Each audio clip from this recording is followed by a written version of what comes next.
Guys मान लो आप किसी वजह से अपनी कार में फंस जाओ और आपके सेंट्रल लॉकिंग सिस्टम की वजह से सारे कार के दरवाजे ऑटोमेटिकली लॉक हो जाएं और वो खुल नहीं रहे हो, तो उस सिचुएशन में आप लोग कार से बाहर कैसे निकलोगे? डोंट वरी, इसका भी एक हैक है, मैं आपको बताता हूं। उसके लिए आपको अपनी सीट के पीछे लगे डिटैचेबल हेड रेस्ट को पहले निकालना है और उसके बाद उसकी एक टांग को किसी एक विंडो के कॉर्नर पे लगाना है इस तरह से, और उसके बाद उसको धक्का देना है, जिसके बाद वो जो विंडो है वो क्रैक हो जाएगा और उसके बाद आप उससे बाहर निकल सकते हो। मजे की बात यह है कि सबसे आसान तरीके से सबसे इजीली टूटने वाला कांच आपके बैक साइड में लगा होता है, तो उसको तोड़ना और भी ज्यादा आसान होता है। क्या इसके पहले तक इफेक्ट आपको पता था? और अगर नहीं पता था तो चैट सेक्शन में लिखना मत भूलिएगा। क्या हवाई जहाज में किया गया टॉयलेट सीधे जमीन पर आकर गिरता है तो बच्चों के जैसा सवाल, लेकिन कभी ना कभी आपके भी दिमाग में सवाल तो जरूर आया होगा। कई बुद्धिजीवियों का तो यह भी कहना होगा कि वो टॉयलेट अर्थ के एनवायरनमेंट में आते आते अपने आप ही खत्म हो जाता है, लेकिन थांबा, ऐसा कुछ नहीं होता, क्योंकि हर एक हवाई जहाज के पास खुद का 2 गैलन का एक टैंक होता है जिसमें उस टॉयलेट को इकट्ठा किया जाता है, और जैसे ही हवाई जहाज लैंड करता है उसके बाद उस टैंक को खाली कर लिया जाता है।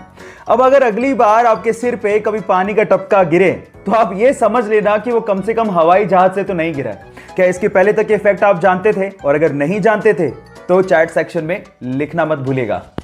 गाइस, क्या आपको पता है कि इंडिया की सबसे धीमी रफ्तार से चलने वाली ट्रेन का नाम क्या है? डोंट वरी, मैं आपको बताता हूं। सबसे धीमी रफ्तार से चलने वाली ट्रेन का नाम है मेट्टुपालयम ऊटी नीलगिरी पैसेंजर ट्रेन, जो कि मात्र 10 किलोमीटर पर आवर के हिसाब से चलती है, जो कि हमारे ही देश की सबसे फास्टेस्ट ट्रेन से लगभग 16 गुना धीमे चलती है। अब आप लोग सोच रहे होंगे कि इससे बढ़िया तो मैं पैदल ही निकल जाऊं, लेकिन ये ट्रेन इसलिए इतना धीमे चलती है क्योंकि ये ट्रेन पहाड़ों से होकर निकलती है। लेकिन जब आप इसकी सवारी करेंगे और बाहर का नज़ारा देखेंगे तो आप इतने मंत्रमुग्ध हो जाएंगे कि आप लोग ये शुक्र मनाएंगे कि ये ट्रेन इतना धीमे चलती है। क्या आपको इसके पहले तक इफेक्ट पता था? और अगर नहीं पता था तो चैट सेक्शन में लिखना मत भूलिएगा। गाइज, आप लोगों ने कुछ हफ्ते पहले हुआ कराची का विमान हादसे के बारे में सुना होगा। उस विमान हादसे से ठीक पहले पायलट ने एक ऑडियो मैसेज दिया था कंट्रोल रूम में, और वो ऑडियो मैसेज वायरल हो गया था। उस ऑडियो मैसेज में वो पायलट बार बार कह रहा था मेडे मेडे मेडे, अगर आपने ध्यान से सुना हो तो। मेडे मेडे मेडे पाकिस्तान 830। पर सवाल ये है कि क्या मतलब होता है मेडे का? मैं आपको बताता हूं। मेडे एक क्रिटिकल मैसेज है जो कि तब दिया जाता है जब पायलट और विमान ये दोनों खतरे में हों, और मेडे एक्चुअली एक फ्रेंच वर्ड मेडर से लिया गया है जिसका मतलब होता है मेरी मदद करो, मेरी मदद करो। क्या इसके पहले तक इफेक्ट आपको पता था? और अगर नहीं पता था तो चैट सेक्शन में लिखना मत भूलिएगा। क्या आप लोग एडवोकेट और लॉयर में फर्क जानते हैं? क्या मेरे जैसे आप भी यही समझते थे कि एडवोकेट और लॉयर में कोई फर्क नहीं होता? ऐसा नहीं है, एडवोकेट और लॉयर में फर्क होता है। लॉयर वो होता है जिसके पास लॉ की डिग्री हो या फिर वो लॉ की पढ़ाई कर रहा हो।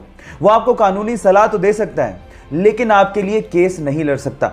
लेकिन अगर कोई lawyer bar council of India की एग्जाम पास करके वहां पे रजिस्टर हो जाता है तो उसके बाद वो आपका केस लड़ सकता है, क्योंकि उसके बाद वो एडवोकेट बन जाता है। सो ये डिफरेंस होता है एडवोकेट और लॉयर के बीच में। क्या आपको इसके पहले तक इफेक्ट पता था? और अगर नहीं पता था तो चैट सेक्शन में लिखना मत भूलिएगा।